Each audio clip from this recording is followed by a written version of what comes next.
আক্ষরিক অর্থ হচ্ছে সাপ খাদক এবং প্রাথমিকভাবে এটি অন্যান্য সাপ খেয়ে তার খাদ্য চাহিদা পূরণ করে নেয়।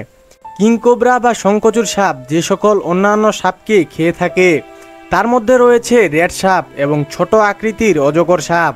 এছাড়া কিংকোবরা সাপ অন্যান্য যে সকল বিষধর সাপগুলোকে খেয়ে থাকে তার মধ্যে রয়েছে ক্রিট বা গোখরা এবং নিজ প্রজাতিভুক্ত অন্যান্য ছোট সাপগুলোকে এই কিংকোবরা সাপে খেয়ে থাকে। সে ব্যক্তি মৃত্যুর কোলে ঢলে পড়ে এবং এটির বিষ আক্রান্ত প্রাণীর স্নায়ুতন্ত্রে আক্রমণ করে। শঙ্খচূড়ের একটি সাধারণ দংশনই যে কোনো মানুষের মৃত্যুর কারণ হয়ে যেতে পারে। এই কিংকোবরা সাপের কামড়ের ফলে মৃত্যুর হার প্রায় ৭৫%।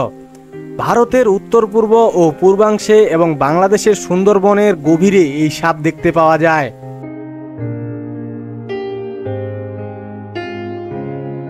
এইসব এলাকার বন নিধন ও আন্তর্জাতিক প্রাণী চোরাচালানের জন্য শঙ্খচূড়ের প্রজাতি দিন দিন প্রায় বিলুপ্তির পথে।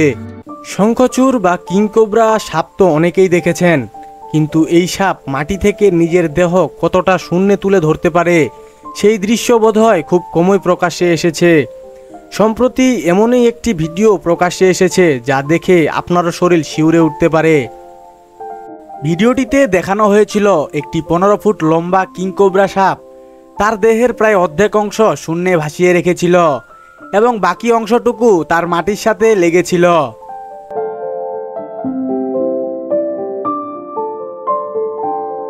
সাবস্ক্রাইব করে রাখবেন। তো বন্ধুরা, আর বেশি কথা না বাড়িয়ে আজকে এই পর্যন্তই বিরতি নিচ্ছি। আল্লাহ হাফেজ।